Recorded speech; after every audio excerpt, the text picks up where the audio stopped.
Olá, no ciclo de entrevistas Trama de hoje nós receberemos o professor Dr. Bernardo Vaz de Macedo, doutor em Sociologia pela Universidade Federal de São Carlos e mestre em Sociologia pela Universidade Federal de Minas Gerais. Fez também o mestrado em Environment Development and Policy na Universidade de Sussex, na Inglaterra, e é graduado em Ciências Biológicas pela Universidade Federal de Minas Gerais. Na entrevista, nós falamos sobre os sujeitos da pesquisa de doutorado do Bernardo, moradores da comunidade quilombola de Córrego Narciso, em Araçuaí, no Vale do Jequitinhonha, de Minas Gerais, tratando sobre o processo de reidentificação quilombola, descentramento do sujeito e matrifocalidade. Falamos ainda sobre as consequências da pandemia de Covid-19 nesse território. Confiram. Olá, Bernardo, tudo bom com você? Agradeço por aceitar participar do ciclo de entrevistas Trama. Beleza, Tana. Muito obrigado a vocês, né? Muito bom poder estar aqui, né? Participar desse ciclo, né? Do Trama. Bernardo, você fez a pesquisa de doutorado em Araçuaí também, na mesma região que eu fiz, né? No Vale do Jequitinhonha, no Médio Vale do Jequitinhonha, em uma comunidade quilombola, o Córrego Narciso. Você pode falar um pouco mais sobre esse sujeito seu da pesquisa? Foi uma pesquisa empírico-etnográfica, né, de 3 anos, que eu fiquei numa comunidade quilombola, no município de Araçuaí, chama Córrego Narciso do Meio.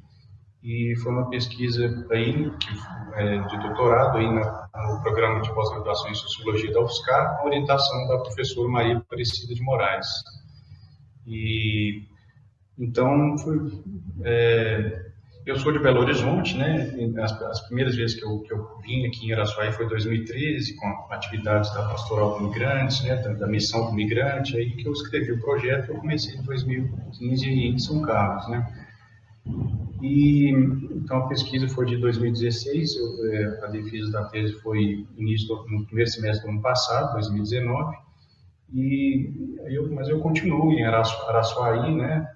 E a pesquisa ela combinou a questão rural com o debate racial, né? Porque é uma comunidade quilombola e a minha tendência está sendo tentar enfatizar a questão racial, né? Pensar não tanto só apenas um camponês negro, mas um negro que é também camponês, né? São múltiplas identificações, né? Então, desde o final do projeto, eu estou tentando enfatizar a questão trabalhando questões de pertencimento, de representação sobre as relações entre o mundo negro e o mundo branco, né, relações raciais, né, e também questão de territorialidade negra, né, e o que implica metodologicamente e teoricamente um sujeito branco, né, igual eu, estar em um território negro, né, então isso é o que tem me estimulado, né, pensar atualmente, né. Mas então, foi um trabalho sobre memória e identidade, né, pensado enquanto identificação, processo, né, uma coisa viva, né, não uma identidade fixa, né, uma questão processual, uma coisa de agência, né, agência negra, né. E quando você pergunta sobre os sujeitos, né, com que eu me convivi aqui e que ainda continuo convivendo, né? A questão do sujeito foi realmente a pergunta, a questão inicial do projeto, né? Historicamente teve um apagamento da categoria quilombo ou quilombola aqui na região e a partir do início dos anos 2000 que muitas comunidades nunca são quilombolas, mas nunca tinham ouvido falar desse termo, né? Então eu me pergunto o que significa essa reidentificação quilombola, né? Os sujeitos que se reidentificam como uma categoria institucional, estatal, né, em princípio, mas que confere agência, né, também, né? Então, esse aquilombamento, né? Então eu pergunto, que sujeito é esse que tem sido produzido aí, né, institucionalmente, né, mas que não se limita só à dimensão institucional, né? Mas, então, quando eu falo desse apagamento do histórico da categoria quilombo, aparece a dimensão do silêncio, né, do inefável, né, que é o que não pode ser nomeado, né? Então, quando eu penso no sujeito, eu estou falando não só de uma dimensão superficial, exteriorizada, objetivada, né, uma identidade, a exteriorização de uma relação intersubjetiva, mas a dimensões subjetivas e inefáveis, né? E também que está relacionada à questão também de um descentramento do sujeito, né? Não só uma questão teórica, né? Mas empiricamente também, como que se relaciona a dimensão do inefável com um sujeito descentrado, né? Por exemplo, ele não é só quilombola, não é só negro, né? Não é só camponês. Então, são múltiplas identificações descentradas, né? Então, não apenas teoricamente, mas tem um amparo empírico, né, nessa forma, é uma forma de agência não centrada, né, não é uma agência individual dos sujeitos. Por exemplo, na Associação Quilombola da Comunidade, as mulheres, né, estão à frente da associação, é uma agência, eu falo que é um agenciamento coletivo ali, né, por exemplo, na distribuição de caixas de captação de água da chuva, né? Elas têm um senso coletivo ali que não é um ganho individual, né? É uma luta coletiva que tem resultados coletivos. Por exemplo, no parto também, o parto tradicional em casa, né? As parteiras, elas têm, e a mãe, né? Elas têm uma cumplicidade ali que elas falam, é uma pela outra, né? Também é uma forma de agência descentrada que eu falo, né? É uma pela outra, uma ajudando a outra, e então tem a ver com essa questão do sujeito descentrado também. Então, pensando um pouco como se relaciona o inefável com o sujeito descentrado, por exemplo, no trabalho camponês, ou na identificação camponesa, né? Eu tento chamar a atenção, né, para dimensões intersubjetivas desse trabalho. Por exemplo, uma senhora aqui, ela cria galinha no terreiro dela, e ela cria na meia com uma filha dela que mora no extremo oeste de São Paulo, quase no Mato Grosso, né? Então tem um reconhecimento intersubjetivo entre a mãe e a filha, né? E é uma forma de elas encurtar a distância e a filha se fazer presente no cotidiano da mãe aqui, né? E, por exemplo, nas remessas também para alguma pessoa migrante que está no porte de cana, por exemplo, a família daqui manda alguém que vai estar viajando para lá, queijo, requeijão, hortaliças, né? Então, na hora que ela está apanhando a hortaliça ali, intersubjetivamente, ela está dialogando com a pessoa que está em migração. É uma dimensão de inefável, né? Porque não é, ela fica subjetivada ali, né? Não tão explícita, né? E nesse trabalho do camponês também eu falo que não tem uma separação trabalho e vida, né? Por exemplo, a mãe ela vai para a roça, ela leva o filho escanchado e deixa ele num paninho na sombra de uma árvore enquanto ela mexe com a enxada, né? Então não tem uma separação esfera produtiva e reprodutiva, né? Tem uma sobreposição, né, de dimensões. E o trabalho não é só necessidade, né? Tem uma dimensão do devaneio, né? Por exemplo, a sociabilidade ali descascando mandioca na tenda de farinha, né? Tem uma leveza aí, né? Que eu falo, uma dessubstancialização da agência cotidiana, né? E são trocas não regidas pela forma dinheiro, mercadoria, né? A gente pode falar que é talvez uma economia da dádiva, né? Ou uma economia moral, né? E esse trabalho camponês também eu ressalto a questão da autonomia, né? Que é, por exemplo, a roda manual de relar a mandioca, ela não fica refém de uma inovação tecnológica moderna, como, por exemplo, o motor elétrico. Hoje eles usam motor elétrico, mas se precisar, eles têm a roda manual, né? Então isso confere autonomia, né? Não fica refém de uma inovação moderna. Também fazer o biscoito ou sabão, né? Né, sem comprar um produto industrializado, também tem a dimensão da autonomia. E eu falo também da engenhosidade, né, da inventividade dessa produção, né, da vida cotidiana, né.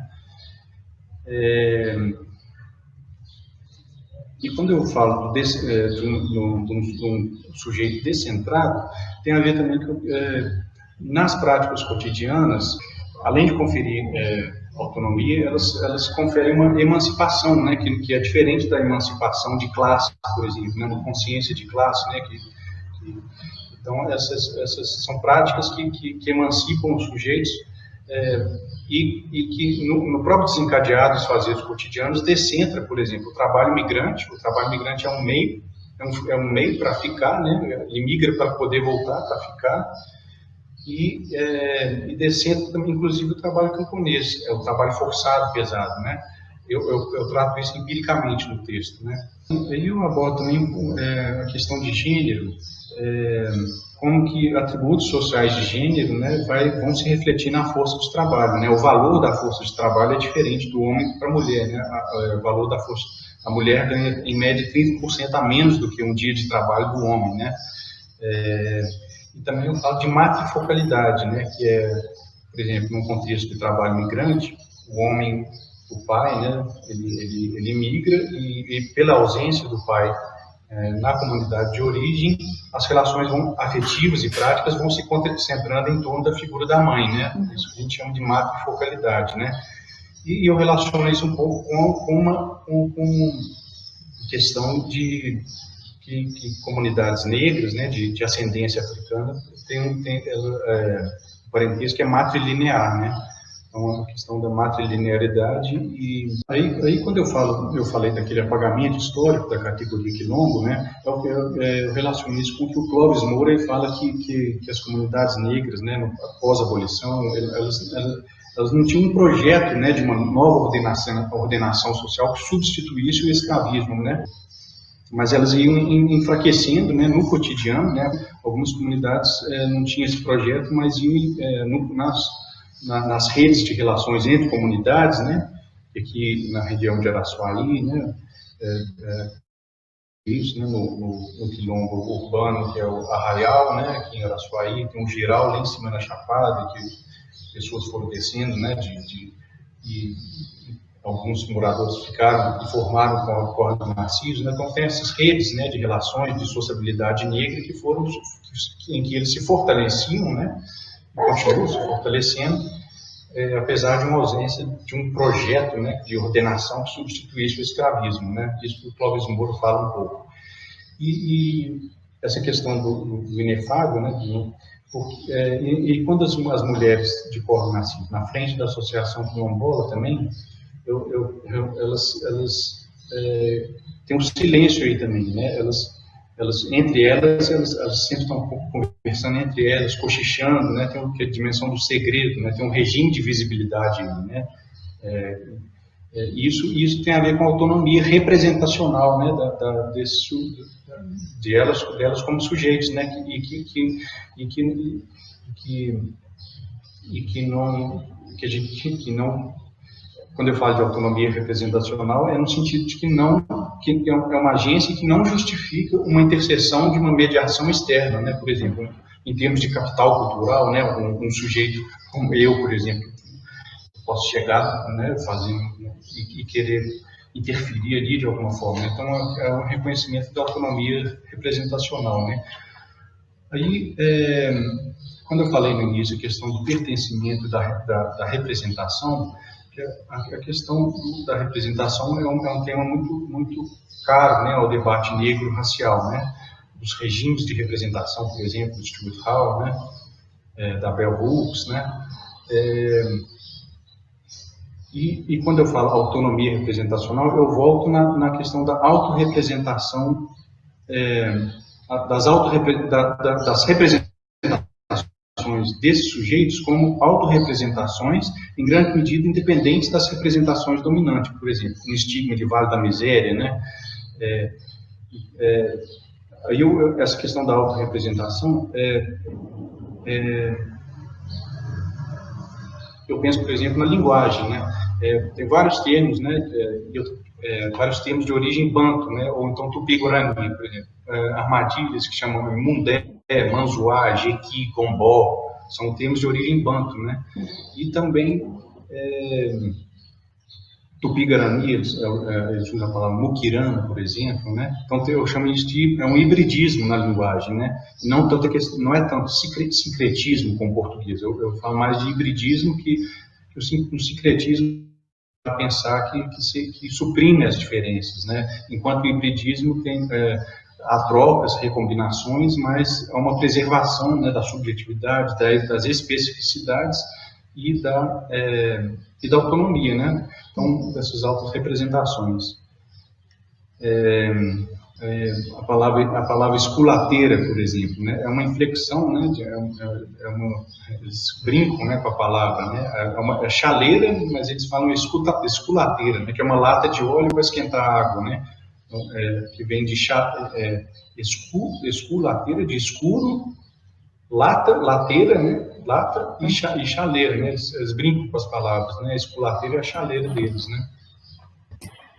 O que eu acho que é interessante, Bernardo, é que é isso, né? No fim, o objetivo do ciclo é justamente trazer os sujeitos, né, para a discussão. E quando você traz a questão da linguagem ou da autorrepresentação, isso mostra também essa agência do sujeito, né? Ele não vive passivamente os processos sociais que estão acontecendo, né? Ele age também, né? Ele reinterpreta, ele se interpreta, né? E eu acho isso bem interessante, na verdade, né? Deixa eu te perguntar uma coisa, e em relação às crianças, como é que a comunidade, como é que é? Os homens, a maioria está migrando ou não? É realmente mais mulheres, assim, numericamente falando? Olha, eu acho que eu não senti tanto essa ausência, assim, da figura paterna que migra, né? Eu acho que talvez, como faz questão da mecanização da cana, né, de uns anos para cá, talvez diminuiu um pouco essa migração sazonal, né? Mas tem a migração, foi uns 30 homens de Polo Narciso para Ouro Verde, que é no extremo oeste de São Paulo mesmo. Eles foram em janeiro, fevereiro, mas alguns já voltaram, que não tem a ver com a pandemia, eles voltaram porque acabou o contrato, a safra. Porque poderia ter uma interpretação que eu considero errada, né? De que porque tem uma ausência dos homens, as mulheres ocupam esse papel. E não que isso tenha a ver, inclusive, com o próprio modo de vida ali e tal, né? Por exemplo, a palavra viúva de marido vivo, né? A professora Maria Aparecida, ela fala que é uma denominação errônea, né? Porque você está definindo a agência da mulher pela ausência do marido, né? Sendo que isso é uma negação da identidade dela enquanto trabalhadora, camponesa, que não se define só pela relação com o marido, né? É por aí, né? Ô Bernardo, e me fala também um pouco sobre essa situação da pandemia aí. Como é que esse grupo foi afetado, não foi? Como é que estão as relações em relação à comercialização dos produtos, né, que eles vendem na feira, nas roças, como é que está isso tudo?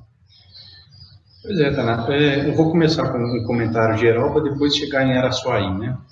Então, nesse contexto, né, de pandemia, né, eu acho que ficam evidentes, né, como que atuam, né, os determinantes estruturais, sociais, né, e de cor, né, como é que eles ficam exacerbados, talvez, né, a questão do racismo estrutural, né, e a gente tem notícias no jornal, por exemplo, né, que a letalidade é maior entre negros, né? Eu vi algumas notícias, né?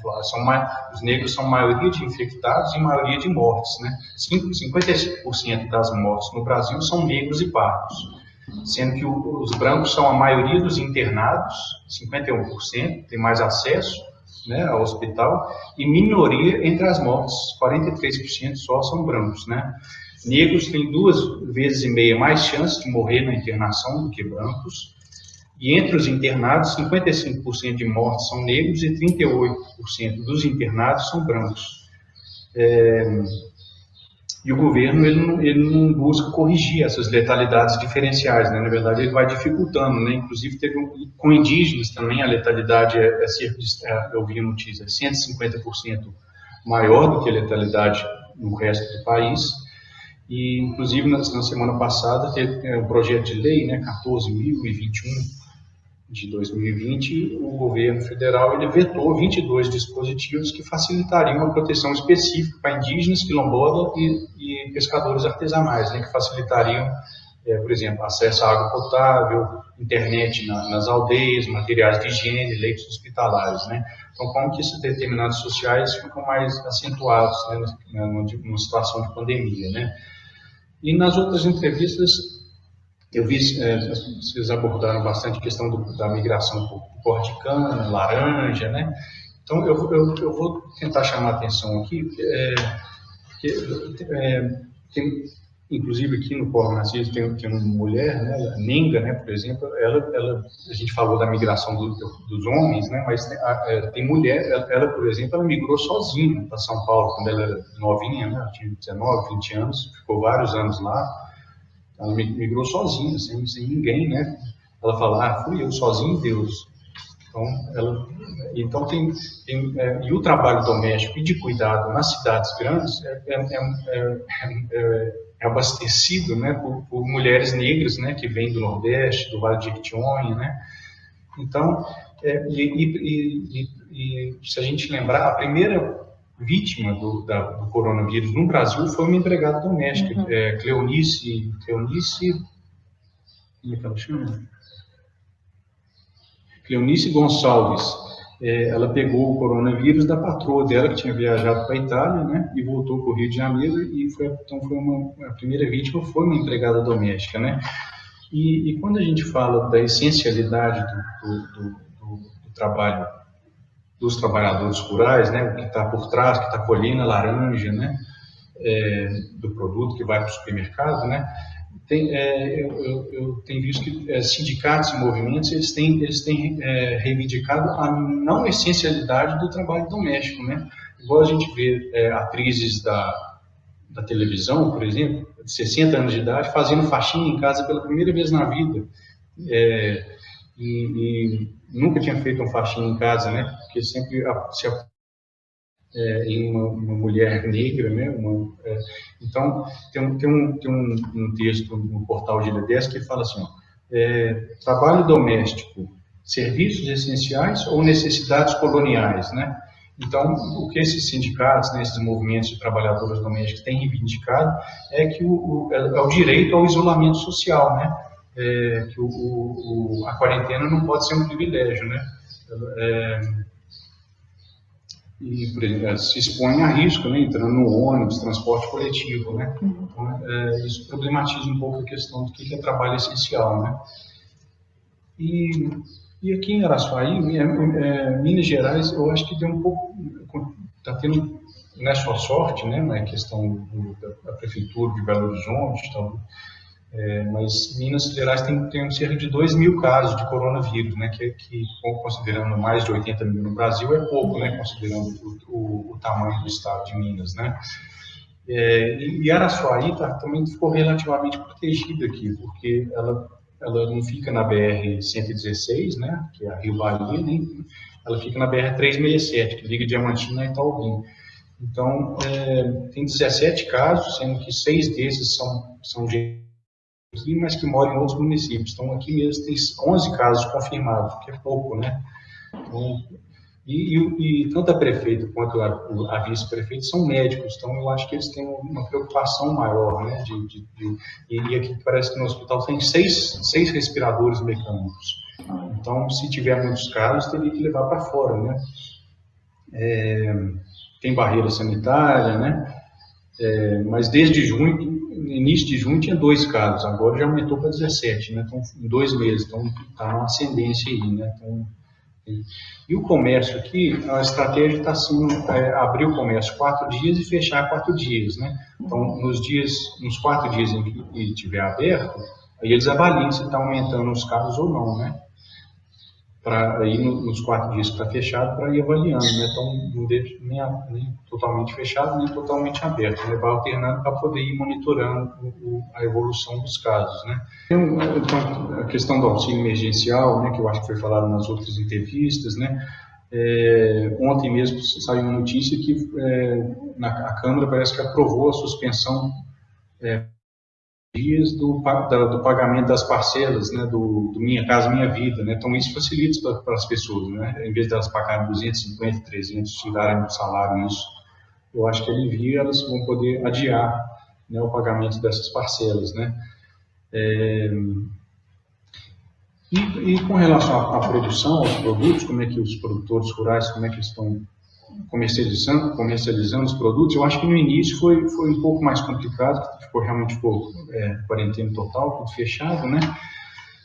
Mas eu acho que depois, com essa questão da alternância aí dos 4 dias, foi melhorando um pouco. E era em março, abril, maio, que estava chovendo aqui ainda, que foi um ano atípico, era o auge, né, das águas, e então muito leite, requeijão, queijo, hortaliças, e eles não podendo vender. Então no início foi mais complicado e depois foi aliviando um pouco, né? Mas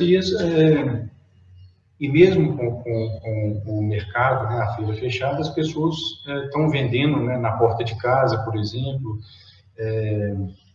e mesmo ao redor do mercado, né, elas estão furando a quarentena e tem umas barracas espalhadas assim, né? A polícia tenta fiscalizar, mas as pessoas insistem, né? Eu acho que sem aglomerar, né?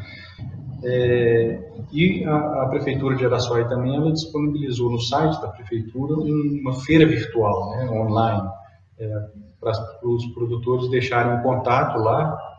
Por exemplo, hortaliças, tal preço, as pessoas entram em contato pelo contato do site, né? Isso facilita a comercialização também. E as escolas, também eu acho que tem uma perda, né? Porque não é presencial, as crianças não estão presencialmente, né? Não tem a explicação da professora presencial, mas a Secretaria de Educação ela está desenvolvendo um PET, que chama Plano de Estudo Tutorado, né? A professora, em junho, ela enviou as apostilas, né? E cada turma, cada grupo, cada sala de estudantes fazem um grupo de WhatsApp com a professora, e a professora fica à disposição de 7 da manhã às 11 da manhã para tirar dúvidas, para conversar com as mães ou com os alunos, as crianças, né? Tirar dúvidas sobre as apostilas. Aí as crianças fazem as apostilas e devolvem para a professora, né? As crianças merendavam na escola, né? Então, para substituir, tem um kit merenda que está sendo distribuído também para as famílias, né?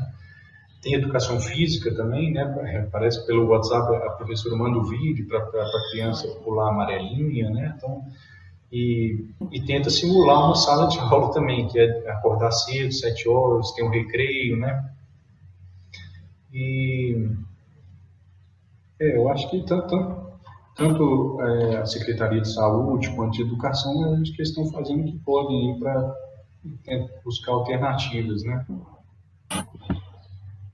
Agora, uma dúvida que eu fiquei em relação a essa coisa do auxílio emergencial é o acesso à tecnologia para conseguir pedir o auxílio emergencial e manipular ele, né? Porque é tudo pelo aplicativo.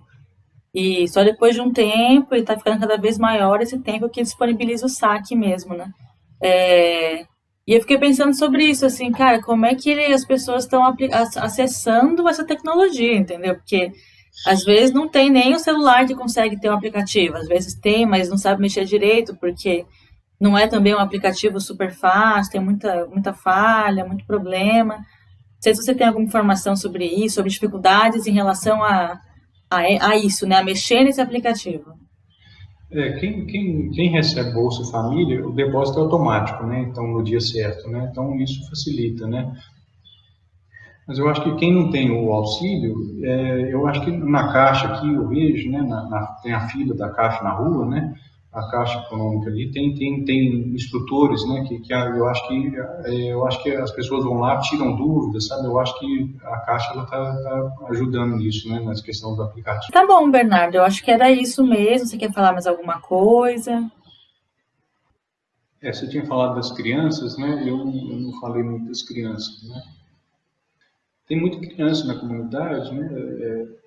Essa relação do pai, da mãe, da migração,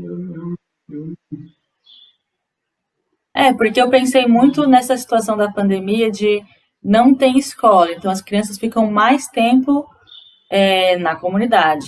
E aí como que as relações, não só as relações, né, mas como que o dia a dia básico pode ser afetado por a presença por um período horário maior do que antes das crianças, né? Não sei como é que está sendo isso.